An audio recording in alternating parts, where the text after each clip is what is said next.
Treco, vi startede tilbage i 92. 3 kollegaer. Vi var ansat i en virksomhed, hvor vi følte, at det bare gik ned ad bakke. Vores daværende direktør havde svært ved at tage nogle beslutninger, og vi havde en ambition om, at vi kunne godt tænke os at skabe en spændende virksomhed, vi godt selv kunne tænke os at være ansat i. Og det har ligesom været vores udgangspunkt lige siden.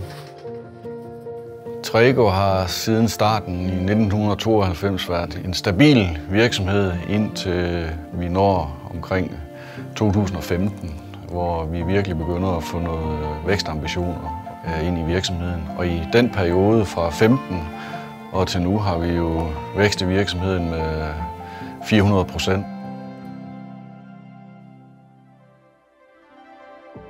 Treco har 3 forskellige produktionsformer: defineret, dynamisk og dedikeret produktion.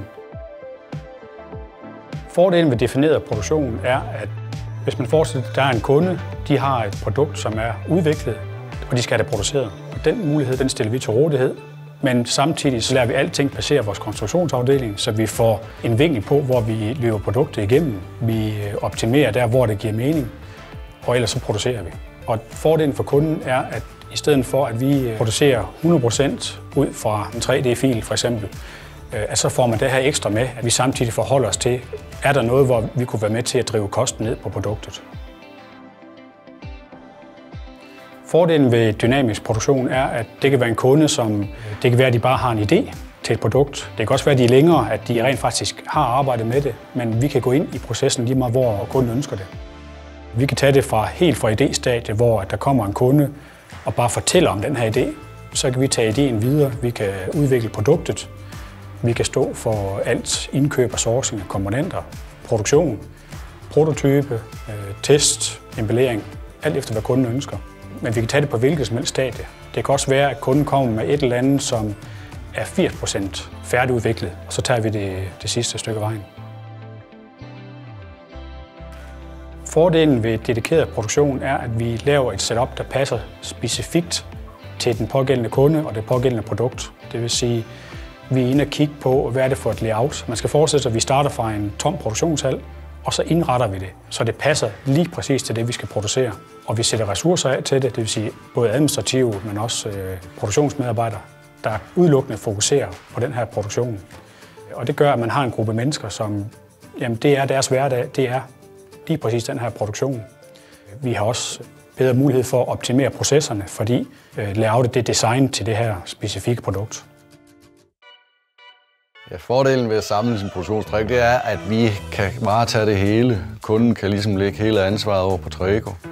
Og vi har alle kompetencerne in-house i forhold til at sørge for at få købt ind, få produceret, monteret og leveret ting til slutkunden i den sidste ende.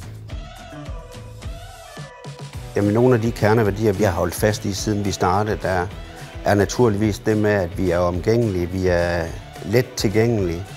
Det er nogle ting, der betyder rigtig meget for os, og derfor er vi også endt op med det slogan, vi har i dag, der hedder Ahead Together. Fordi vi skal løfte i flok. Vi kan ikke gøre det uden vores medarbejdere, vi kan ikke gøre det uden vores kunder, vi kan ikke gøre det uden vores leverandører. Så vi er meget loyale over for dem, vi arbejder sammen med. En anden af Trecos værdier er tilgængelighed. Tilgængelighed for os har noget at gøre med, hvor let er vi at arbejde sammen med, hvor let er vi at få en dialog med. I bund og grund så er det også noget med bureaukrati at gøre. Det må ikke blive for bureaukratisk. Kunden skal have en oplevelse af, at Treco er de tilgængelige. Om man ringer, man skriver, vi skal være der for kunden. Den tredje af Trecos værdier er nytænkning. Og nytænkning tænker vi som nytænkning i alt, hvad vi foretager os. Det betyder, at vi ikke er låst af systemer. Det er vi selvfølgelig til en vis grad. Men det her med, at vi er altid indstillet på at finde ud af, hvordan løser vi det her for kundens bedste. Men det her med, at vi formår at for eksempel at lave en dedikeret produktion, det rammer godt ind i den kategori nytænkning. Vi sætter simpelthen ind i, hvad skal der til her for at løse det. Og vi har masser af gode eksempler på, hvor det her det virkelig sådan er kommet igennem med nytænkning. Ja, Trecos vision er først og fremmest at være en udviklingsorienteret virksomhed, der følger med i den teknologiske trend, og vi derved kan udvikle både vores egen virksomhed, men også være med til at udvikle produkterne for kunden.